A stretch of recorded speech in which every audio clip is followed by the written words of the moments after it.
안녕하세요. 간호윤 교수님의 소설 구슬이 바위에 떨어진들 3장을 읽어드리겠습니다.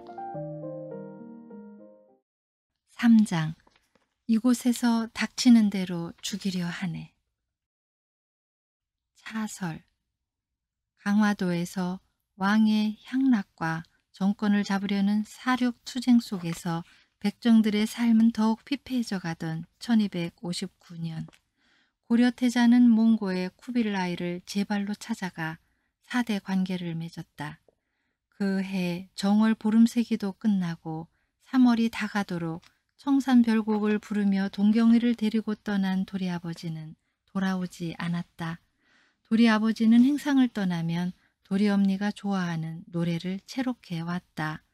도리 엄니가 가끔 부르는 금강성이란 노래도 그렇게 도리 아버지가 알려준 노래였다. 다시 여기저기 푸르던 밭의 보리가 누릇누릇 익어가는 보리 누름이 되도록 도리 아버지는 소식조차 없었다. 도리는 엄니와 꽃님이에게 아버지를 찾아오겠다 하고 길 떠날 행장을 가뜩하게 꾸려 고민회로 갔다. 이제 겨우 14신 도리련만 올해로 들어와 도리 엄니 눈에는 어찌 된 일인지 믿음직스러운 게 아들 도리의 어깨에서 그 아버지를 본 적이 여러 번이다. 도리 엄니는 도리가 정월 보름 무렵에 아버지를 찾아보러 가야겠다고 말했을 때는 대꾸도 안 했지만 이제는 꼭 도리가 제 아버지 소식을 갖고 올 것만 같았다.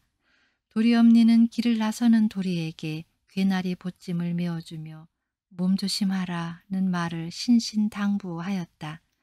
도리가 집을 나섰을 때 오늘도 떡전거리에선 광대패가 한창 노름 중이었다.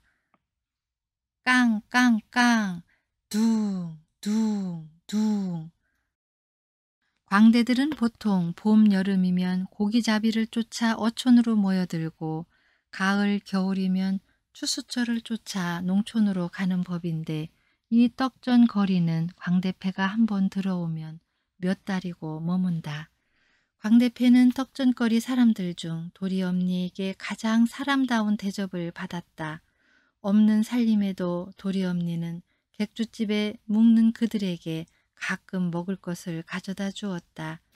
한 번은 도리가 그 사람들 떠돌아다니는 광대패인데 뭘 잘해준대 라고 반토막 말을 하자 도리 엄니는 도리야 극하면 못 쓴다. 사람은 정으로 사는 긴데 사람이 그러면 안 된대 라고 눈을 꾹 감아 보였다. 그런데 이번 광대패거리에게는 웬일인지 도리 엄니의 태도가 싸늘하다. 한 번은 광대패의 모가비인 주기아 씨에게 생파리 잡아떼듯 냉정히 대하는 모습도 도리가 보았다. 도리는 객주집을 드나들며 광대패와 안면을 텄다. 특히 광대패를 이끄는 모가비 주기아 씨하고는 인사도 스스럼 없이 주고받는 사이가 되었다. 주기아 씨는 다른 사람들에겐 돌심보처럼 찼으나 어찌된 일인지 도리에게는 다정하게 대했다. 주기아 씨는 오히려 돛가히 굴며 도리를 불러 주막 마루에 앉히고는 몇 번에 걸쳐 석영 이야기도 들려주었다. 도리는 눈이 마주친 주기아 씨에게 눈인사를 한 차례 하고는 구경하는 사람들 가를 돌아 우물둥치 밑에 달님이 집으로 들어섰다. 아줌니 진지 잡수셨시오? 도리형 안에 있지요? 니들은 꼭 거물려 다니더라. 이것들아. 니들도 이제 시상 살구멍을 찾아야 될 거 아니오? 맹 쏘다니기만 해서 쓰겄어. 저 맷갓에 가서 난구라도 해오든지. 살인문을 썩 들어서며 인사를 한자나 구부리는 도리를 보고 달님이 엄니가 눈을 흘겼지만 도리는 상긋이 한번 웃을 뿐이었다. 도리 엄니는 숭굴숭굴 얼근 얼굴에 말주머니 2개쯤 차고 다니며 낄 때 안 낄 때 언죽번죽 죄다 참견하는 푼더분한 몸집의 여인이다. 그래 떡전 거리 사람들에게 얼굴도 예쁘지만 말이나 행동도 곱고 음전한 달림이 엄니로는 영판 안 어울린다는 소리께나 듣는다. 성격 또한 너글너글하여 아무한테나 덥절덥절 대하지만 도리에게만은 이맛살을 찌푸린다. 고미 엄니는 다 큰 도리가 고미를 핑계 삼아 제 집 드나드는 것처럼 하는 게 영 못마땅하였다. 도리와 달림이가 정분이라도 날까봐 마음이 편치 않아서다. 고미 엄니도 어려서부터 도리를 봐온 터였다.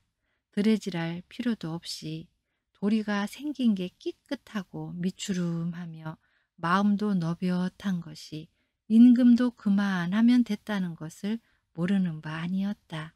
하지만 달팽이 같은 집 생활이 거미와 같이 비난한 데다 꽃님이까지 모자란 것하며 도리엄니가 예전에 광대패를 따라다니던 들병이었다는 사실도 영 마음에 안 들어서다. 사실 같은 여자로서 달림이 엄마 또한 몽고놈들에게 더럽힌 몸을 호수만복으로 씻어낸 여인이다. 더욱이 도리 아버지가 장사를 다니기에 호라시로 살림 꾸리기는 저와 같은 처지였다. 가랑잎이 솔잎더러 바스락거린다고 할 모양새가 아니었다. 그러니 도리 엄니에게 야박하게 대할 것도 아니지만 고미 엄니는 왜 그런지 모르게 언짢았다. 그래 고미 엄니는 저 시절 안동자청이라는 노래가 너무도 싫었다. 색깔이 있는 실은 순수하지 못하기에 몸을 버린 여인들을 빗댄 노래였다. 고미 엄니는 이 노래를 다른 여편네들이 부를 때마다 저에게 손가락질을 해대며 깐죽거리기나 하는 것 같아 자지러지게 가슴이 저리고 아팠다. 고미 엄니는 노래를 부르는 이나 듣는 이나 대화 한마디 없지만 노랫소리만으로도 감동을 주고 가슴을 아리게 한다는 사실을 잘 알고 있었다.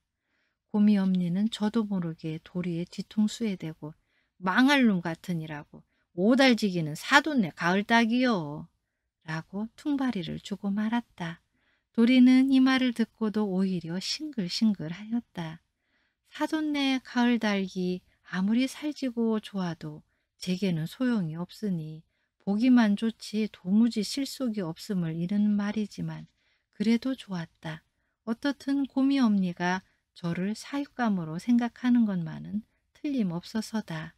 도리는 고미 엄니가 저를 마뜩지 않게 여기는 것을 알았지만 노여운 마음 없이 고미 엄니가 턱짓으로 저기 광에 있다고 일러주는 대로 광으로 들어섰다. 고미는 마침 따비라도 읽어볼 요량으로 막 곡괭이를 들고 나서는 참이었다. 사실 고미가 곡괭이를 들고 나서야 고미네에게 따비를 읽을 맷갓은커녕 호미 하나 꽂을 땅떼기조차 없었다. 그냥 집안에 있기가 멋쩍어 그랬다. 고미의 아버지는 2해 전에 저승객이 되었다. 고미의 아버지는 몽고의 2차 침입과 3차 침입 때 군에 징발되어 오른팔이 잘리기는 했지만 목숨은 건졌으나 복은 거기까지였다. 회아비와 몽고놈들에게 논을 뺏긴 그해 겨울 제 놈처럼 부쳐 먹던 논두렁에서 고미 아버지의 시신을 찾았다. 원래 고민에는 할아버지 그 아버지 때부터 호족에게 잘 보여 논 맞이기 깨나 얻어 굴리는 이 고을의 유지였다. 늘 광에는 벼섬이 있는 집도 이 떡전 거리에서 고민애가 유일하였다. 그런 고민애가 고미 아버지 대에 와서 모든 것을 잃었다. 2번의 징발과 몽고의 침입으로 집도 석갈의 한쪽이 주저앉았으며 땅은 빚으로 넘어갔고 끝내 고미 아버지마저 땅 보탬이 되어버렸다. 고미가 회의압이나 몽고놈들을 보면 눈 불을 쏟아내는 데는 다 저러이러한 이유가 있었다. 도리는 고미에게 아버지를 찾으러 다녀오겠다는 자초지종을 말하고는 근데 고미형 달림이는 하고 눈짓으로 달림이를 찾았다. 고미가 뒷안으로 턱을 돌리며 눈을 찔끔 감아주었다. 도리가 급히 뒷안으로 돌아들자 장독대 옆에서 마침 솜병아리들을 품고 게으른 졸음을 물고 앉았던 몸집이 앙바트만 암탉이 벼슬을 세우고는 대들듯이 노려본다. 도리는 그런 암탉에게 고얀이 눈초리를 치세우고 이놈 하고 어깨춤을 들어 울러댔다. 도리는 미물조차도 제 새끼를 챙기려 드는 게 여간 대견하지 않았다. 달림이는 뒷안 울타리 밑에서 봄볕도 살이 올라 고인 양지 쪽을 타고 앉아 냉이를 캐는 중이었다. 도리는 달림이와 꽃님이 언니, 고미헝과 넷이서 저 울타리 양지 쪽에서 풀로 인형을 만들어 소꿉놀이를 하던 기억이 새록하여 잠시 멈칫하였다. 그때나 지금이나 달림이는 앞태도 그렇지만 가지런한 뒤태가 더욱 보기 좋았다. 달림이는 키는 별로 크지 않아 아리잠직하였지만 하얀 목덜미가 길고 눈이 큼직한 데다 짙고 긴 속눈썹을 지녔다. 도리는 달림이가 어쩌다 화들짝 놀랄 때면 그 큰 눈에서 한 바가지의 물이라도 쏟아질 것 같아 겁이 났다. 몸가짐도 얌전하고 자태도 더할 나위 없이 고왔으며 말수도 적었다. 그러나 생김이 그러할 뿐 목소리는 또랑또랑했으며 달림이가 한번 입을 떼면 조리 있는 말에 동네를 휘젓는 극성쟁이들도 쉽게 장난을 못 쳤다. 그런 달림이가 오늘은 앞치마까지 잘 끈 동여매고 장독대 옆에 쪼그려 앉아서는 냉이를 캔다. 그렇지 않아도 보얀 목덜미가 더 길게 드러났다. 도리가 잔기침으로 인기척을 냈지만 달림이는 그대로 제 할 일만 하였다. 서너 해 전까지만 해도 여름이면 날마다 아침 저녁으로 2번씩 목욕을 함께 했던 사이다. 목욕은 아무 냇가나 찾아 남녀노소 누구나 아침 저녁으로 하는 일이었지만 늘 도리는 고미헝과 꽃님이 언니와 함께였고 목욕보다는 미역 감기가 더 어울렸다. 옷을 언덕에 벗어놓고 물굽이 따라 들어가 물장구를 치면 달림이는 깔깔거리며 농도 잘하던 계집아이였다. 그러던 사이였는데 언제부턴가 머리카락 헝클어질세라 곱게 빗어 밀 기름에 잠재우고 옷고름 매무새 가다듬으며 얌전을 떨었다. 혹 농이라도 걸라치면 그 작은 콧 군기를 발심발심하고 이를 뽀도독 뽀도득 갈며 햇눈을 떴다. 이렇듯 한두 해로 제법 내외를 더하더니 이즈막엔 숫째 눈도 마주치지 않고 대면 대하는 듯해 도리는 영 섭섭한 게 아니었다. 그러던 달림이도 도리가 아버지를 찾으러 남도에 갔다 온다는 이야기를 할 때부터 호미질은 제자리였다. 그러더니 달림이는 치마폭으로 제 얼굴을 몇 번이고 훔쳤다. 도리는 멋쩍어 달림이 뒤에 서서 금방 갔다가 올 것이며 꽃님이 언니를 잘 좀 봐달라 하고는 돌아섰다. 뒷안 모퉁이를 돌아설 때 잘 댕기와 하는 달림이의 말이 다급하게 도리 귓가를 챘다. 달림이의 말투에는 꽤 섭섭함이 묻어났다. 도리는 달림이의 촉촉하니 부드럽고 곱살스러운 말투가 봄비 같다고 생각했다. 도리는 네, 올 때 댕기 하나 끊어올게 하고는 성큼 달림이네 사립작을 나섰다. 더 이상 있다가는 괜히 산의 체면이 말이 아니게 될지도 모른다는 생각이 들어서였다. 광대패는 이제 곤두꼰 줄동이가 나섰다. 만날 때마다 도리에게 살갑게 눈인사를 하는 줄동이는 얼굴에 별자국이 숭숭난 애송이인데 펄떡펄떡 참 몸을 잘도 뒤집는다. 도리야, 모가비 주기아씨가 어느새 왔는지 구경꾼들 틈에 끼어든 도리 팔을 런지시 잡아 끌었다. 주기아 씨는 큰 키에 몸은 꽤 호리호리하며 얼굴은 해끈무레하다. 겉만 보아서는 영락없는 대갓집 도련님 짤이지만 얼굴 왼쪽 뺨부터 아래로 긴 상처가 목청 있는 곳까지 나 있는 것이 흠이었다. 그 상처를 낸 사람은 분명 주기아 씨의 목숨을 노렸던 것임에 틀림없었다. 그런데 도리엄니는 이 주기아 씨를 양수척 출신이라며 영 내켜하지 않는다. 그렇다고 뺨의 상처 때문만은 아닌 듯했다. 언젠가 도리가 물은 적이 있었다. 엄니는 다른 광대패에겐 잘해주면서 왜 주기아 씨는 그리 박대해요? 아따 얼굴에 숭터 하나 있다고 그러시는 거요? 광대패에게 잘해주라더니. 도리엄니는 그때 낯같이 붉히면서 말했다.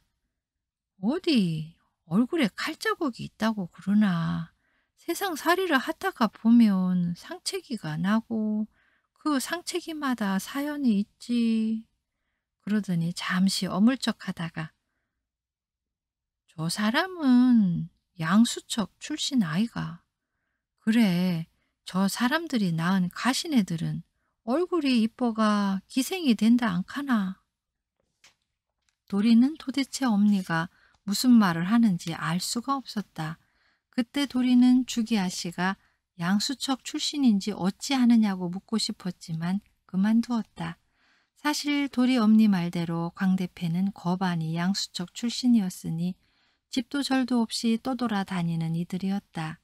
평생 가면을 쓰고 광대짓이나 하거나 그나마 재주가 있으면 그것으로 밥술이나 먹으면 족한 삶이다.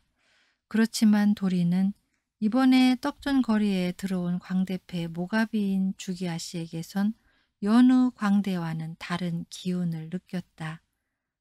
뺨에 길게 파인 흉터조차 예사롭지 않은 사연을 담고 있는 듯했다. 도리, 지금 아버지 찾으러 가는 거냐? 우리 패가 남쪽으로 가다 소식 전해주면 되는데.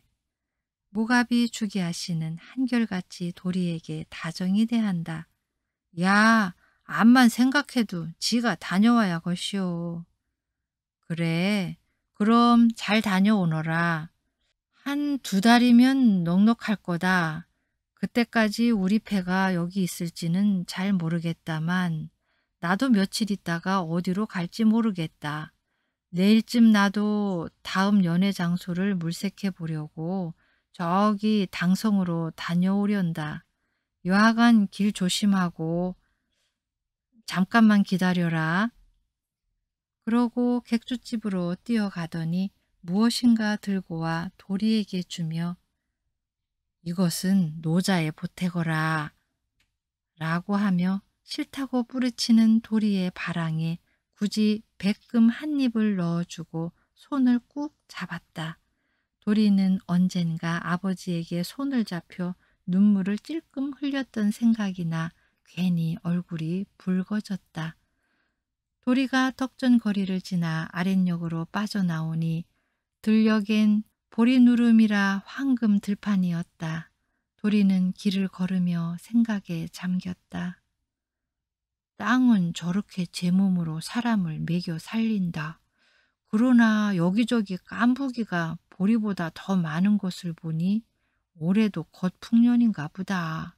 이런 생각을 하다가 그리어 땅이 사람을 암만 매겨 살리려 해도 여러 조화가 붙걸랑 이라고 저도 모르는 사이에 푸념을 내뱉었다. 세상에 가장 높은 고개가 보릿고개라는 말이 작년 아니 그 전부터 그랬듯이 올해도 이 고려 땅에서 그 위력을 떨칠 게 분명했다. 아직 날씨가 쌀쌀해선지 도리의 팔뚝에 소름이 돋쳤다. 몸의 한기를 느끼며 도리는 불현듯 엄니와 꽃님이의 때거리가 다 떨어져 간다는 것을 생각해내고는 깊은 한숨을 내쉬었다. 가슴이 답답했다. 도리는 보리누름에 애 늙으니 얼어 죽는다고 추위나 오지 않았으면 좋겠다고 생각하며 깐부기를 하나 뽑아 입으로 훑었다. 밍밍했다. 인매만 때 시장기만 속여둔 아침나절이 기울어서인지 오히려 허기를 느끼게 한다. 도리는 혹 네 집 보리라도 베는 날이면 일손을 도와주고 아침 겸 곁들이라도 얻어 먹어볼 요량으로 평택 쪽 길로 들어섰다. 평택에서 안성, 천안, 대전, 전주까지 훑으며 다녀온다 해도 넉넉 잡고 2달이면 된다. 도리는 아버지를 만날 생각에 마음이 슬며시 달뜬다. 아직 찔레꽃 머리도 아닌데 길녘에는 이른 찔레꽃이 폈고 소나무에선 송앗 가루가 날렸다. 도리는 찔레순을 꺾어 먹고 송앗 가루도 털어 입에 넣어 보았다. 꽃잎인 듯 눈송이인 듯 꽃씨를 날리는 물오른 버들가지 하나 꺾어서 반은 껍질을 벗겨 양치질을 하고 반은 호두기도 만들어 불었다.